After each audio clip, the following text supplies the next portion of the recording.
got after. Yeah, it's fine. We're fine.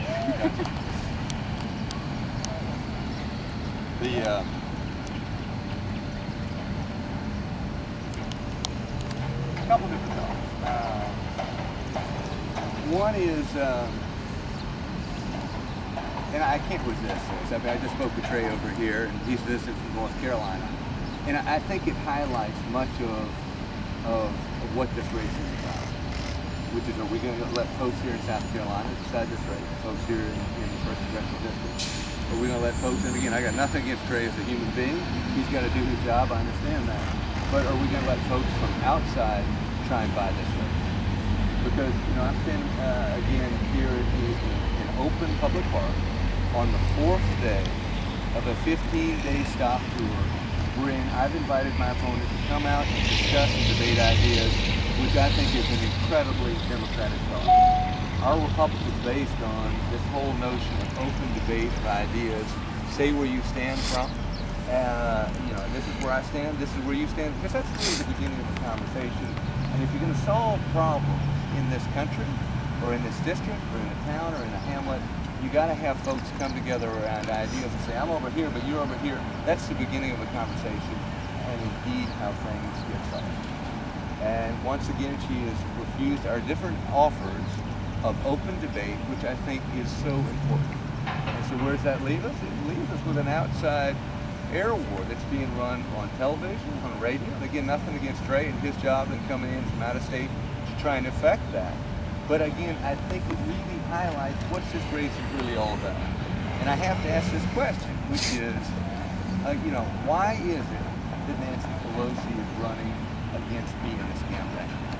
I made the point yesterday of holding up the post of Nancy Pelosi, because our point was, if Elizabeth won't take a stand on issues, then what you're left with is simply trying to get a fix on where her supporters stand.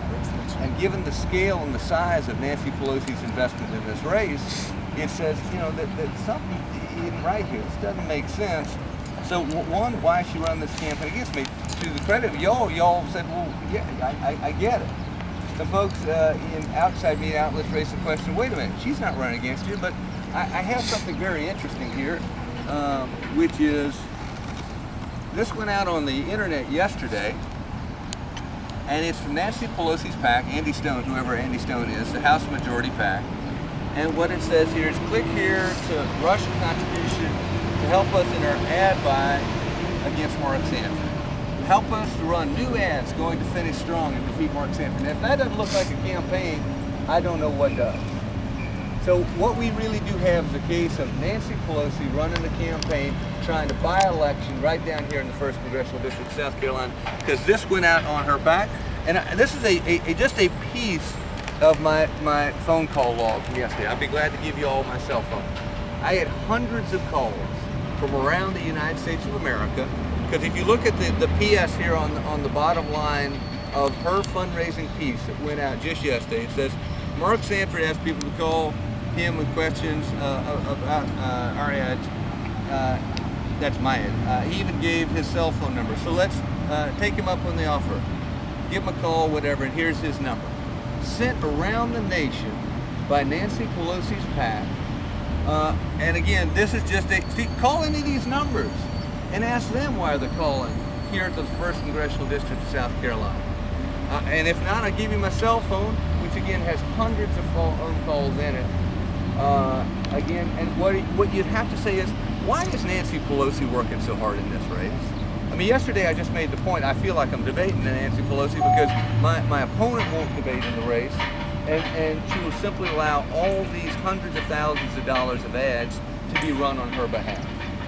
Now I'd have to take it one step further, given what I learned about with this fundraising piece going around the country, and given the number of phone calls that have come into my own cell from around the country, and simply take it one step further and say, if Nancy Pelosi's running a campaign, then why would we support her campaign? And I just show you a clip here. I don't know if you can see it real well. How do we get this thing speed up? this may be near impossible for you all. Well, how important are concessions about the regulatory environment? This is the final question here on this murky environment that we're seeing. CEOs tell me all the time that, you know, they don't know the details of Dodd-Frank. It's the law of the land, and we're still writing the rules. We've got the EPA making decisions and legislation supposed to come from Congress, and it seems like, you know, we're going around things, and the EPA is coming out with its own rules. You've got the Labor Relations Board, the situation with Boeing. And for starters, do you think it's right that Boeing has to close down that plant in South Carolina because it's non-union? Yes. I don't know if Play that clip again. Did you hear what Nancy Pelosi says in talking about shutting down Boeing? She's running, again, national mail pieces. She's got her supporters calling me to the tune of hundreds of calls. I want to hear that again. Board, the situation with Boeing. And for starters, do you think it's right that Boeing has to close down that plant in South Carolina because it's non-union? Yes. I don't know. Did you hear that? I mean, those are in essence fighting words if you live in Charleston, South Carolina. When you got the woman who would like to be Speaker of the House again coming and saying she's taking a stand with NLRB against Boeing. She said on national television that, you know, what do you think about shutting down Boeing? I think it ought to happen. I mean, I don't know how her campaign against our candidacy could possibly be in the best interest of folks here in the 1st Congressional District of South Carolina. And so it's for that reason I actually had them go out and, you know how cheap I am, so I don't do this a whole lot, but let me pull out $1,000 here, $1,000 of cash. And what's interesting about this race is so Nancy Pelosi and her crew has thrown up $600,000 of advertising against us. $600,000. So here's 1,000. So stack this pile 600 high. $600,000. And what we're saying is, you got to pick a side. Are you on the side of Nancy Pelosi and what she's trying to do to impact and drive this race, in essence trying to buy this race? Are you on the side of Boeing workers, Boeing suppliers, and a whole host of ancillary businesses that in essence are the beneficiaries of Boeing's very considerable investment in this part of South Carolina? And I could go through a lot of other issues where I think Pelosi would be at odds with where folks are coming from in South Carolina, whether that's in balancing the budget, whether that's in raising taxes, whether that's on Keystone Pipeline, whether that is, again, in a whole host of different issues that I think are important to people in this system. So I yesterday made the point that, again, my opponent won't debate. We're here in a public forum. I asked her once again to have a real conversation with the voters of South Carolina. We're in the 4th day of 15 different stops offering her different venues to do so. She continues to refuse to do so and continues to I mean, think about this.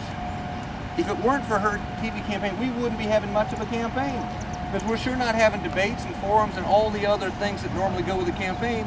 What we have is a campaign run out of New York, run out of Washington, D.C., with all due, what's your name again? I forgot your name, sir. I apologize. What's your name again, son?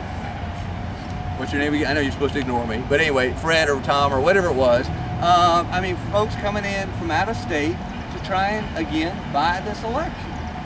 And I think it's at odds with where people are in South Carolina. So I'm simply, again, saying you got to pick a side. Are you going to stay on Pelosi's side? Or are you going to return the money that was spent on your behalf in terms of trying to buy this election? I think that that's what today comes down to. Any questions or thoughts beyond this? Governor, the candidates' financial reports will be posted soon on the FEC website. What do you think what kind of story do you think that will tell, as far as just what you and your opponent have been able to raise, outside It's a the pack? microcosm of this bigger money that's being spent. I mean, if the Democratic Party spends $1 million, and whether that's on TV, whether that's on radio, whether that's with friends like my friend here from North Carolina coming down, I mean it is a very considerable investment. So about $1 million. So what I do know is that whatever she's raised, whatever I've raised, will dwarf what what we will have been able to raise. And that's why I think it makes it that much more relevant to say, is Pelosi trying to buy this election? Is she trying to buy a reliable vote in her march toward taking back the House in 2014, which she has stated as her objective, and the president has stated as his objective? In a couple of hours, your opponent is scheduled to be endorsed by a group, I guess, called Preserve Social Security or something similar to that. Any thoughts as to why they would support her on that versus you when it comes First to of all, Social did you read their press release? Where are they getting on the bus and coming from? Mm-hmm. I haven't read it yet. I've just seen the advisory. Okay, well, it already showed to me. They're getting on the bus, coming down from the Northeast, driving down to visit. And we love tourists, we love visitors in the 1st Congressional District of South Carolina. It's very important to our economy. And we'll welcome them here for the couple hours that they will be here. But again, if you look at their group, John, what's the number there? 98% of donations. 98% of all their donations in support have gone to Democrats, which I think is telling about their objectivity in this race. Anything else? How would you contrast your approach to Social Security versus that of your opponents? I'd say a couple different things. What I'd say is, I'm for keeping it around for the long run. And I think you look at you look at the Social Security actuaries themselves, and they said if you don't make reform to the system, then we're going to be in real trouble. And what we've consistently said is you ought to leave everybody that's currently retired alone. You ought to leave everybody near retirement alone. But what you ought to do is make sure that you make changes that will ensure the long-term solvency of the system. I think that's absolutely right. With the current debate on immigration reform, what do you think? What I've consistently said. I mean, and this goes back to, is this a one-way debate? I mean, it goes back to the importance of having two people in a debate. I think it goes, I mean, have you all ever seen a campaign like this? Again, I've been around politics for a while. I've never seen a campaign where it's as much of a stealth campaign wherein there aren't two candidates sitting there or standing there and saying, I'm over here on immigration and you're over here on immigration. Because again, if you have that conversation, one, it's vital to avoiding what we saw in Obamacare, which is sign the bill and then we'll show you what's in it later on. What you don't want to do is sign up for a candidate and then I'll tell you what I'm about later on. So what I've consistently said, and there must have been 50 town hall meetings, forums, and debates in the Republican primary on immigration and a whole host of other issues. And what I said was, I am for enforcement first. You know, if you look at the last big immigration bills in 1986, and basically what it says, let's give amnesty now, we'll bring enforcement later. The amnesty went, the enforcement never came. I'm in essence for saying, let's learn from that and let's reverse it. But do y'all get the point of this? Well, I think you probably do. So I won't belabor it. Any other questions? What would be your approach to health care? Of the so-called Obamacare and electronic health care system? What difference would you make? Well, I've got a whole host of different objections to Obamacare. I mean, the least of which is an actuarial table, wherein if you look at the number of young people that are projected to enroll in Obamacare, which you say is, it ain't gonna happen. And if it doesn't, there's a giant tab waiting for all of us as young and old alike. So what I'm for is, again, meaningful reforms, a whole host of which I'd love to discuss in the debate, so that the system is well there for the long run. Anything else? Thank you all much. Appreciate it. Thank you. To be continued. Thank you. Good seeing you. Pleasure. Yes, sir. Nice to see you. Robert, to be continued. Good to see you, sir. Good to see you too. Pleasure.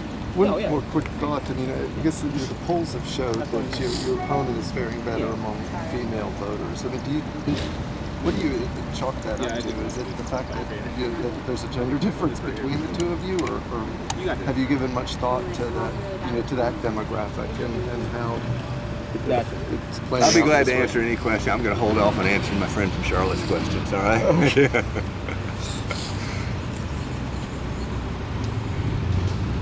Anything else? Oh, you still need this? No, I was gonna say, if you're taking it off, then I'm want back, it, you're you done, want it right? back. All right.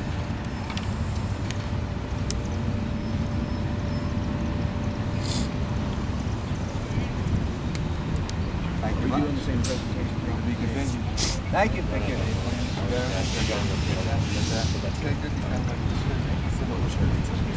Yeah. Okay. Good seeing you. Yes, sir. Pleasure. Have a good one.